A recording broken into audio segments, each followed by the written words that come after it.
बिस्मिल्लाहिर्रहमानिर्रहीम। अस्सलाम वालेकुम। Welcome to Zoom online class. I am your Urdu teacher. उम्मीद है आप सब खैरियत से होंगे। ठीक है, ये है आपकी फ़हरिस्त असबाक, फ़हरिस्त निसाब है आपका। ठीक है, सबसे पहले हम लोगों ने पढ़ी इसमें नज़म हम्द में हम लोगों ने अल्लाह ताला की तारीफ़ बयान की थी। ठीक है, उसके बाद हमने सबक पढ़ा मेरा घर, अली के घर के बारे में कहानी थी। फिर हमने लास्ट वीक में नज़म पढ़ी थी 1 2 3, जिसमें उर्दू गिनती आप लोगों ने पढ़ी थी। ठीक है, आज का हम लोगों का जो सबक है वो है सेहत और सफाई। सेहत और सफाई के बारे में आप लोगों ने आज पढ़ना है कि सफाई हमारे लिए कितनी ज़रूरी है। ठीक है, सफाई हमारे लिए बहुत ज़रूरी है। जैसे हुज़ूर सल्लल्लाहु अलैहि वसल्लम ने भी फरमाया है कि सफाई निस्फ़ ईमान है। ठीक है, सफाई हमारा आधा ईमान है। तो इसी से ज़ाहिर होता है कि सफाई हमारे लिए कितनी ज़रूरी है। ठीक है, सबक है हमारा सेहत और सफाई। सफ़ा नंबर है 69 और 70। पढ़ाई भी हम करेंगे और इसकी मैंने एक्सप्लेनेशन भी करनी है, इसकी हमने वज़ाहत भी करनी है। ठीक है, तो ये देखें, सफ़ा ओपन करें, सफ़ा नंबर 70। ठीक है, लिखा है वो देखें सामने फ़िज़ा का घर है। ये देखें, एक तस्वीर आपको दिखाई गई है, ये फ़िज़ा का घर है। फ़िज़ा एक बच्ची का नाम है। फ़िज़ा ने अपने घर के करीब कूड़ा करकट फेंका। कूड़ा करकट कहते हैं गंदगी को, कचरे को, रबिश को। ठीक है, तो फ़िज़ा ने क्या किया, फ़िज़ा ने अपना घर साफ़ कर लिया, लेकिन जितना कूड़ा करकट था वो उसने उठाकर घर से बाहर फेंक दिया, घर के करीब ही फेंक दिया। उसके बाद दूसरे लोग भी यहाँ कूड़ा फेंकने लगे। अब दूसरे लोगों ने जब देखा कि यहाँ पर गंद पड़ा हुआ है, तो बजाय ये कि वो वहाँ से वो गंद उठा लें, उन्होंने भी वहाँ गंद फेंकना शुरू कर दिया। ये ढेर वक्त के साथ बढ़ता गया। अब क्या हुआ, जब वहाँ लोग रोज़ाना गंद फेंकने लग गए तो वो एक ढेर बन गया, वहाँ पर बहुत ज़्यादा गंद जमा हो गया। ठीक है, तो वो एक ढेर की सूरत में बन गया। चंद ही दिनों में पूरे मोहल्ले में बदबू फैल गई। चंद कहते हैं कुछ ही दिनों में, चंद ही दिनों में, कुछ ही दिनों में क्या हुआ, पूरे मोहल्ले में बदबू फैल गई। बदबू कहते हैं गंदी बू को।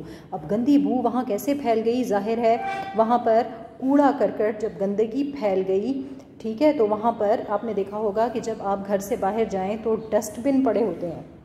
ठीक है, लेकिन लोग उस डस्टबिन के अंदर कूड़ा फेंकने के बजाय उस डस्टबिन के बाहर गंद फेंक कर चले जाते हैं, जिसकी वजह से जब वो गल सड़ जाता है तो उसमें बहुत ज़्यादा गंदी बू हो जाती है।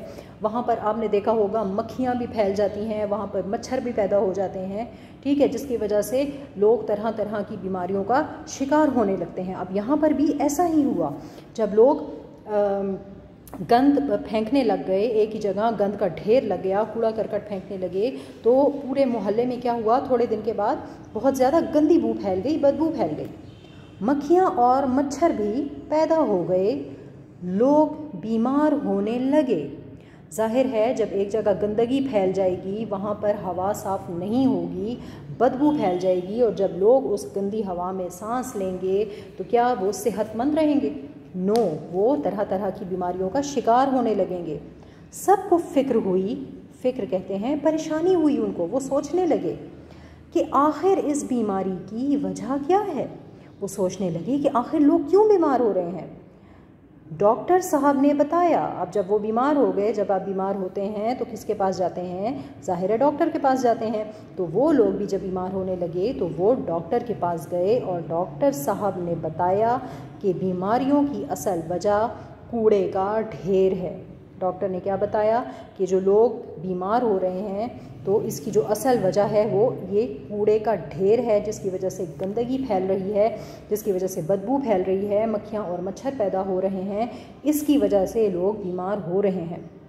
हमें चाहिए कि हम अपने माहौल को, माहौल कहते हैं हमारा इर्द गिर्द का इलाका, हमारा इन्वायरमेंट, ठीक है, हमारा घर है, हमारा स्कूल, हमारा कमरा, इसके अलावा भी हर चीज़ का आपने सफाई का ख्याल रखना है। ठीक है। जैसे हमारी जिस्मानी सफाई होती है, आप जब स्कूल आते हैं तो मैडम आपको रोज़ाना कहती है ना कि नेल्स आपके ट्रिम हैं, आप हेयर कट, अगर आपके बाल बड़े हैं तो आप अपना हेयर कट करवा लें, ठीक है। आप नीट एंड क्लीन आएँ, आपका यूनिफॉर्म साफ़ होना चाहिए, आपके शूज़ पॉलिश होने चाहिए। क्यों कहती हैं? क्यों कि जब आप साफ़ रहेंगे, जब आप अपनी सफाई का ख्याल करेंगे तो आप बीमार नहीं होंगे, आप सेहतमंद होंगे। आजकल तो गर्मी है, तो गर्मी में आपको चाहिए कि आप नहाएं, डेली आप 2-3 दफ़ा नहाएं, अपने कपड़ों का ख्याल रखें, ठीक है, ताकि आप बीमार ना हों।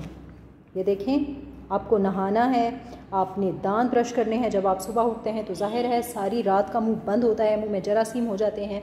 तो अगर आप दांत साफ़ किए बग़ैर नाश्ता करने लगेंगे तो वो सारे जर्म्स जो हैं वो आपके पेट में चले जाएंगे और जिसकी वजह से आप बीमार हो सकते हैं। तो आपको दांत साफ़ करने हैं सुबह भी और दिन में 3 दफ़ा, जब दोपहर में आप खाना खा लें और जब रात को सोने लगें तो सोने से पहले भी आपने दांत ज़रूर ब्रश करने हैं, ठीक है। इसके अलावा आप लोगों ने अपने नाखून काटने हैं, अपने नेल्स आप लोगों ने ट्रिम करने हैं, क्योंकि जब नाखून आपके बड़े हो जाएं तो क्या होता है कि उनमें भी मैल जमा होना शुरू हो जाती है, आपने देखा होगा। और अगर आप उन बड़े और गंदे नाखूनों के साथ कुछ खाएंगे तो वो सारे जरासीम आपके पेट में चले जाएंगे, ठीक है।